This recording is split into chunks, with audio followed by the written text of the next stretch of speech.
Hello everyone, welcome back to another video. Today I am going to be reviewing the PTFS update with Aiden again, because Jack just never seems to be online anymore. Okay, so let's start by reading out the update log, so we can get a sense of what we're going to be reviewing today. Then we're going to just do some stuff. So, change log. Brand new plane kit includes no more plane tool, pass control between pilot and co-pilot, either limited or full control. Co-pilots can view plane stats, added camera locked to plane camera, no separate VTOL mode, added VTOL throttle for VTOL aircraft. Pilot can jump out in cruise mode without the plane falling, improved effective wind, smooth rudder movement. A throttle acts as a curve, allowing more precise control at lower speeds. Which is nice. I definitely like that. Acceleration is proportional to throttle. Added stall warning sound to certain aircraft, which is really nice. Added landing speed indicator, improved stalling mechanics. Added more 3D cockpits to the Concorde Twin Otter, MD-11 and MD-90. Added tire smoke and contrails back. Added infinite fuel options, toggleable in options menu. Aiden, you should probably go do that. Added hold spacebar to exit option, toggle in options menu.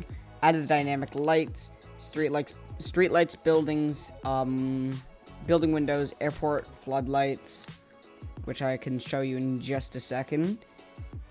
Added rotor / propeller blur, I'll show you that. Added rotorways to airports, as you can see, very cool. Added landing lights to certain runways over there. Added new hidden badge, sus cave. Added new realistic skybox. So that's this beautiful sky up here. And then reworked helicopter kit internals, no more helicopter tool.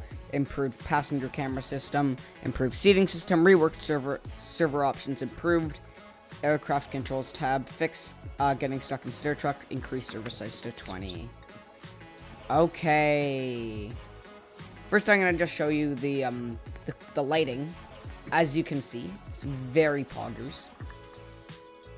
So you got like street lights, airport floodlights, of course, but then you also got lights in the buildings, which looks really nice. St. Bartholomew actually has some really nice lights, but like also lights in parking lots.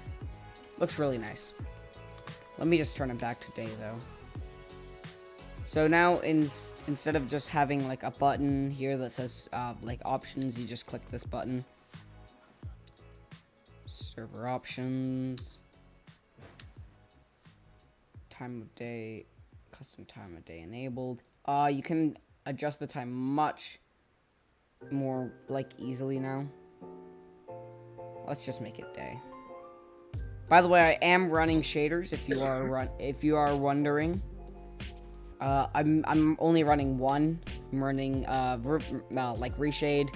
I'm running the color finish shader because my PC can't handle any of the other ones. So, of course you can't see anything right now. Let me turn on the GUIs. So let's just go over this. The co-pilot, or first officer, I guess, can now see everything that the captain or pilot is doing, which is really nice. As you can see, you normally wouldn't have to put in 21 percent throttle to go 26 knots on the ground, but the way that they made it, like it's much easier, or like the throttle is more realistic, I guess. You have to put in more throttle to go slower, and then less throttle to go faster. It makes no sense the way that I'm explaining it, but yeah. So I'm gonna just cut to when we get to the runway, and I'll show you what the first officer or the captain can do. Okay, so we're at the runway, 36 left. So now Aiden's gonna give me limited control, and I'll show you what that does. So if he presses U on the keyboard, he gives me limited control, which means I can do flaps in gear. Correction, J. Okay. View is full control. Okay. Yeah. So I'm setting the flaps right now. He can still set the flaps, I'm pretty sure. But I might just set the flaps. Yeah. So I'm gonna set the flaps to 1, and we're clear for takeoff.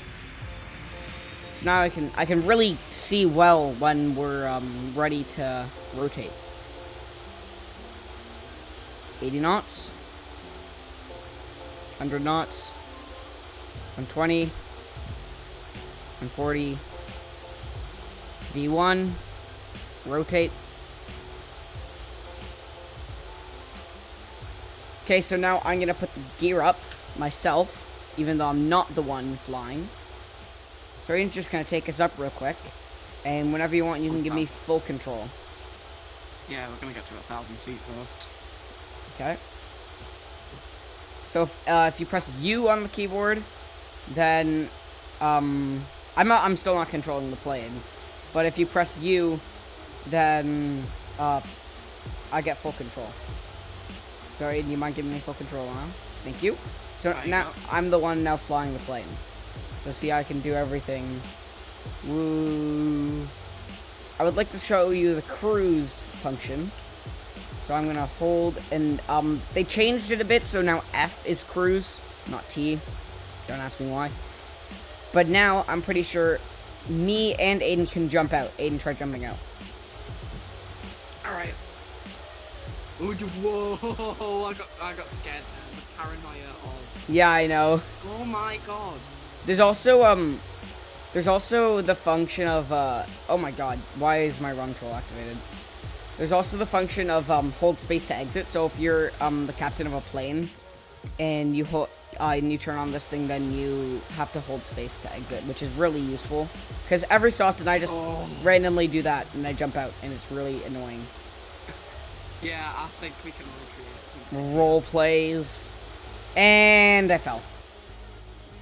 Great, Oh, on to no. the next feature. Okay, so we are back after those very unfortunate events that occurred in the air where I jumped off the plane. We're now at the HMS Queen Elizabeth in a Hawker Siddeley Harrier. I don't know why I need to say the full name, I just wanted to. But I'm going to show you the new VTOL stuff and everything else that kind of came out with the update, because I didn't get to show that in the other thing. So, as you can see, I have two different throttles. I have my main throttle and my VTOL throttle, which means I can do short takeoffs like this. So if I set my VTOL throttle to about 40%, and then I set my main throttle to about 60, and then I up my VTOL throttle, takeoff. Really quick. Legit. It's technically not a VTOL takeoff, but it's a S-TOL or stall takeoff. Short takeoff and landing, I guess. Or short takeoff. New stall thing. Yeah, I know. Ask why I know that.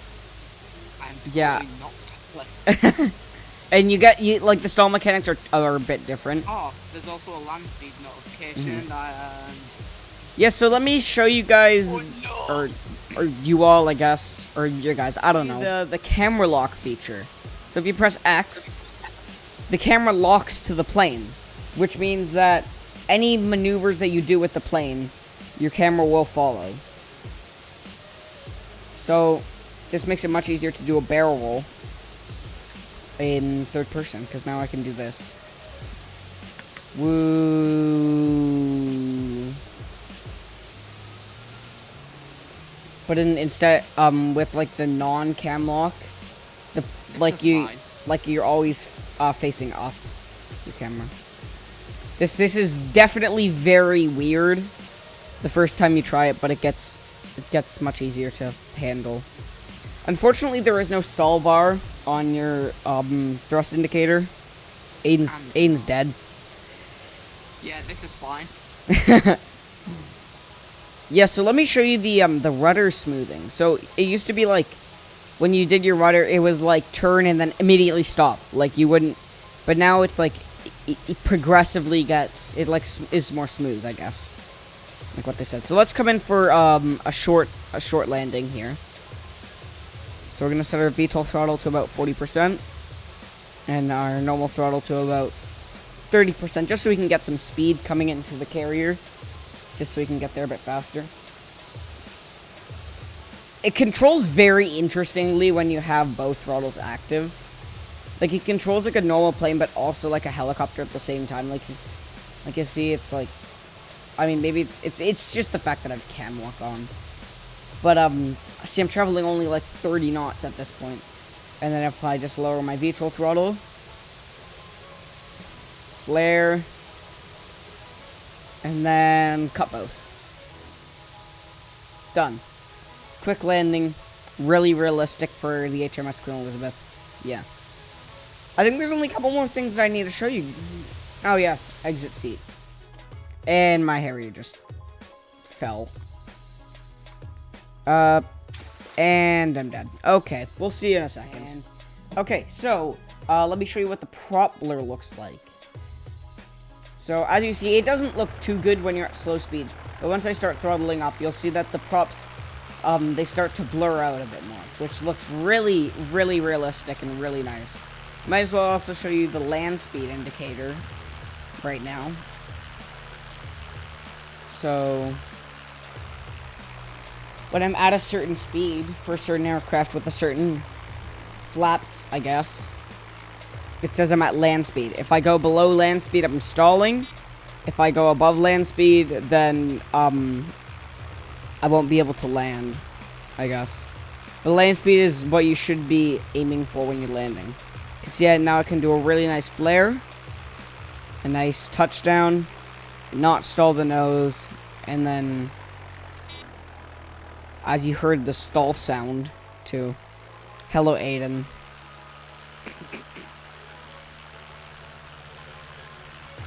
Now let's go vertical in the DHC-6 Twin Otter. A hot air balloon can actually be a hot air balloon. Okay, so The rest of the updates are relevant. that is the most annoying sound in all of everything, but it's definitely yeah, it's the walrus? Oh my God. nah, the new stall sound is for these aircraft is even worse. It's just so bad. The hot air balloon is a hot air balloon for once. I think I've showed enough, I guess, so yeah, I'll see you guys in the next video, or see you all, or whatever. Hot air balloon master race. No. Goodbye.